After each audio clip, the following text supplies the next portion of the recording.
that one dance.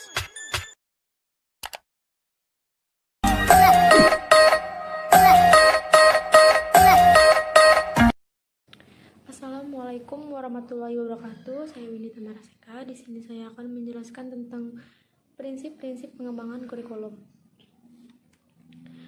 Yang pertama yaitu pengertian dari prinsip-prinsip pengembangan kurikulum. Pengembangan kurikulum adalah sebuah proses yang merencanakan atau menghasilkan suatu alat yang lebih baik dengan didasarkan pada hasil penilaian, sehingga dapat memberikan kondisi belajar mengajar yang lebih baik. Dengan kata lain, pengembangan kurikulum adalah kegiatan untuk menghasilkan kurikulum baru melalui langkah-langkah penyusun kurikulum atas dasar hasil penilaian yang dilakukan selama periode waktu tertentu. Prinsip kurikulum dapat juga dikatakan sebagai aturan yang menjiwai pengembangan kurikulum. Prinsip tersebut mempunyai tujuan agar kurikulum yang didesain atau dihasilkan sesuai dengan permintaan suatu pihak, yaitu anak didik, orang tua, masyarakat, dan bangsa.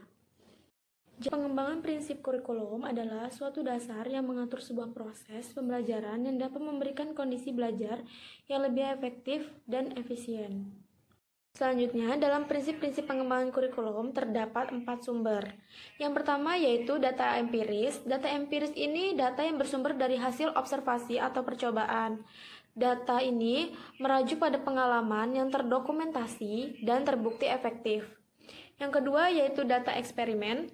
Data eksperimen menuju pada temuan-temuan penelitian. Data peneliti merupakan data yang dipandang valid atau reliable, sehingga tingkat kebenarannya lebih meyakinkan untuk dijadikan prinsip dalam pengembangan kurikulum. Yang ketiga, kebiasaan hidup di masyarakat. Data-data banyak diperoleh bukan hasil peneliti. Data-data ini terbukti efektif untuk memecahkan masalah-masalah yang kompleks, diantaranya adat atau kebiasaan yang ada di masyarakat. Keempat, yaitu akal sehat. Data pemikiran ini juga diperoleh dari hasil peneliti yang melalui proses pertimbangan dan penilaian akal sehat terlebih dahulu. Dalam prinsip-prinsip pengembangan kurikulum terdapat 3 tipe. Yang pertama, anggapan kebenaran utuh atau menyeluruh. Anggapan kebenaran utuh ini adalah fakta, konsep, dan prinsip yang diperoleh serta diuji dalam penelitian yang berulang-ulang sehingga bisa dibuat generalisasi dan diberlakukan di tempat yang berbeda. Yang kedua yaitu anggapan kebenaran parsial atau partial truth. Anggapan kebenaran parsial ini yaitu suatu fakta atau konsep dan prinsip yang sudah terbukti efektif dalam banyak kasus tetapi sifatnya masih belum bisa digeneralisasikan. Namun, anggapan tersebut dianggap baik dan bermanfaat. Maka tipe prinsip ini bisa dibenarkan. Yang ketiga yaitu anggapan kebenaran yang masih memerlukan pembuktian, di mana sama halnya dengan prinsip, tipe kebenaran parsial, tipe parsial hipotesis ini juga mampu memungkinkan adanya tantangan atau kritikan dalam penggunaannya, karena tipe ini masih memerlukan yang efektif dan efisien. Selanjutnya ada macam-macam prinsip pengembangan kurikulum. Yang pertama yaitu prinsip-prinsip umum pengembangan kurikulum. Dalam prinsip-prinsip umum ini dibagi lagi menjadi 4, yaitu yang pertama prinsip relevansi. Prinsip relevansi ini merupakan relnya pendidikan yang membawa siswa agar dapat hidup sesuai dengan nilai-nilai yang ada di masyarakat serta membekali siswa baik dalam bidang pengetahuan. Yang kedua yaitu prinsip fleksibilitas, yang artinya bahwa kurikulum itu harus lentur dan tidak kaku, terutama dalam hal pelaksanaannya. Dalam pengembangannya, kurikulum mengusahakan agar apa yang dihasilkan memiliki sifat luas, lentur, dan fleksibel dalam pelaksanaannya.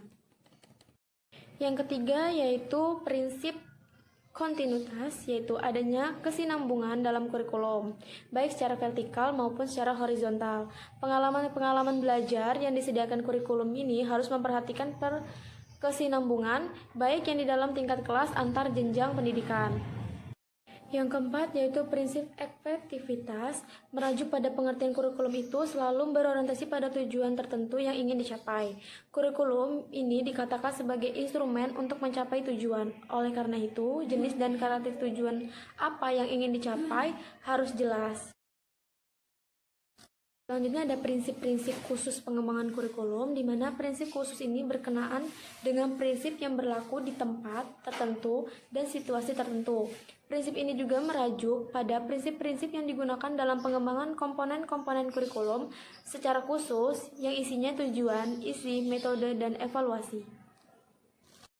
Sekian video penjelasan saya mengenai prinsip-prinsip pengembangan kurikulum. Saya akhiri. Wassalamualaikum warahmatullahi wabarakatuh.